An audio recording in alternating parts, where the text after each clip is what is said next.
Allahu Akbar! Allahu Akbar! Assalamualaikum. Mga kapatid sa pananampalataya at saka mga kapatid ng mga Kristiyano, tayo po ay isa lang ang Diyos natin, ang Allah lamang. Subalit, gusto kong ipabatid sa inyo, iparating kung ano ang nararamdaman ng mga kapatid nating karamihan sa mga Muslim. Tayo po ay sumusuporta kung saan ang kapayapaan. Dahil pinanganak kami, nandoon yung gira sa Mindanao. Subalit gusto namin talaga yung kapayapaan.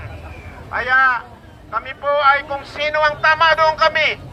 Kaya matagal na kaming bumuo na para kay Bibi Sara Duterte.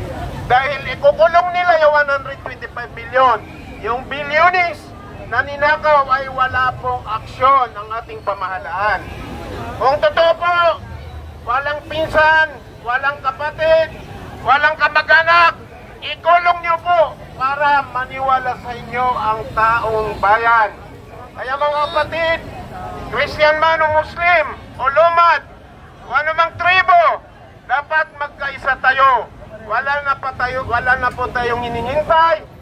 Nag-expose na si Saldico at saka yung atin niya. Wala akong alam na hintayin pa natin. Magkaisa na po tayo. Panawagan natin sa pamahalaan na ito. Doon po tayo sa tama kung anong gagawin natin. Alam yan ng mga kapulisan. Hindi po tayo dapat matakot. Makibaka tayo mga kababayan. Mga kababayan kong Muslim at mga kababayan kong Kristiyano. Siguro po, ipakita natin ngayon kung paano natin mapatayo yung tunay na gobyerno na nagmamahal sa kapwa niyang Pilipino. Maraming salamat. Huwag nating kalimutan na bawat isa sa atin ay kailangan talaga yung tulong niya sa tulad nitong pagkikibaka. Assalamualaikum warahmatullahi ta'ala wabarakatuh. Ako doon sa Visiting Forces Agreement. Noong kapanahonan namin ng Visiting Forces Agreement, ang mga Amerikano ay tumutulong pag merong sakuna sa Pilipinas. Pero nung dumating ang EDCA, na ngayon ay merong base militar sa Pilipinas, na ang sabi nila noong una ay 4, naging 9, pero naniniwala po ako na ito ay lampas doon ng bilang. Sa dami nila dito at sa dami na kanilang mga gamit, wala kayong nakitang isang helicopter ng mga Amerikano na nagdala ng tulong sa kapwa natin Pilipino. Bakit? Sila ay nagtatago upang hindi makita ng mga Pilipino ang kanilang presensya sa ating bansa. Bawal sa kanila ang ma-expose. Tandaan nyo yan. At itong ginagawa kong ito sa pagsasabi tungkol sa kanila, delikado ang aking buhay. Bawal ma-expose ang Central Intelligence Agency. Yun po yung armas ng Amerika na kung saan ang ginagawa ay magmanipula ng mga bansa. Hindi lamang magmanipula kundi mag-assassinate ng sino mang tao na kung saan ay magiging hadlang sa kanilang interes. Kaya ako po ay hindi iba na magiging target nila sa aking sinasabi ngayon. Now, bakit ko ito sinasabi? Kahit na tayo magpalit ng administrasyon, hindi sila titigil na makialam sa ating bansa. Bakit? Tandaan nyo ito.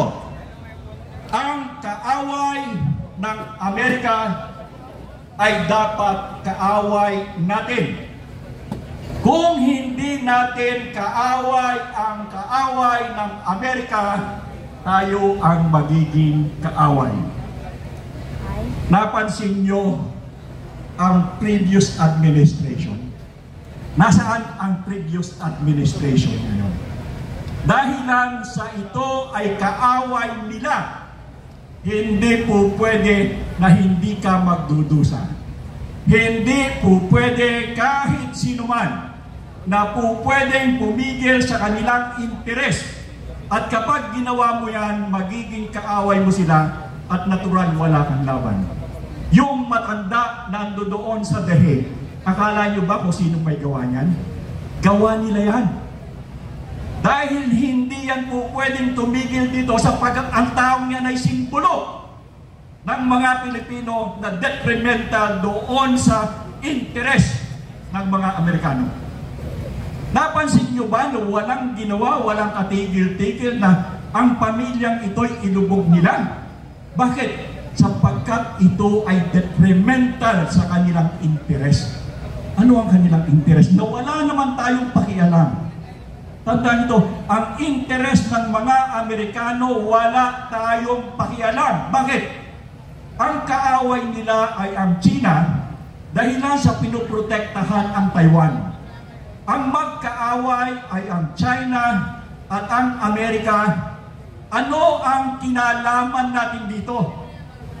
Wala tayong pakialam sa awayan ng dalawa, subalit mapapansin ninyo pati ang ating sandatahang lakas ay nakikisama. Bakit? Ang kaaway ng Amerika ay dapat kaaway ng Pilipinas. At kapag hindi kaaway ng Pilipinas ang kaaway ng Amerika, doon ka sa The Hague pupunta. Assassination ang aabutin mo. Kung meron kang negosyo, bangkarote ka. Ito ang nasa likod ng lahat ng suliranin natin. Starting 1898 pa hanggang sa kasalukuyan. Sayang. Sayang tayong mga Pilipino.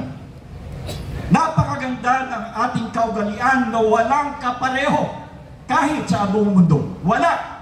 Sabi ko sa inyo, nanggaling na ako sa maraming lugar. Gawain ko yan sa gobyerno nung araw. Wala akong makita. Yung dati-dating ikinahihiya ko ang pagiging Pilipino nung makita ko kung sino ang Pilipino. I'm so proud. Kahit kayo ngayon dito, tandaan ninyo, sa bawat isa sa inyo, nananatili ang kabutihan. Kindness. Hindi ba? Kung meron kayong nakita na nangangailangan, maniwala kayo. Tutulong at tutulong kayo. Hindi nyo pababayaan. Kahit yan ay kaaway ninyo, gagawa kayo ng paraan para matulungan kayo. Bakit? Sapagkat tayo ay Pilipino, ito ang ugali natin. Subalit patuloy na sinisira na kung saan ang kapwa natin Pilipino ang ginagamit upang hindi sila makita sa kanilang ginagawa. Nakita nyo, awayan tayo ng awayan, nandito tayo nakatayo, dahilan doon sa korupsyon na nangyayari. Alam niyo kung hindi yan interest ng Amerika, pipigilan nila yan. Pero dahil lang sa ito'y nakatutulong na itago ang kanilang interes, hindi natin sila napapansin, hindi natin sila nakikita, kaya okay lang, mag-away kayo, walang problema. Yan ang ating katatayuan. Bakit ko alam? Ako ay nagtrabaho doon sa isang institusyon na kung saan ay may kinalaman sa foreign policy.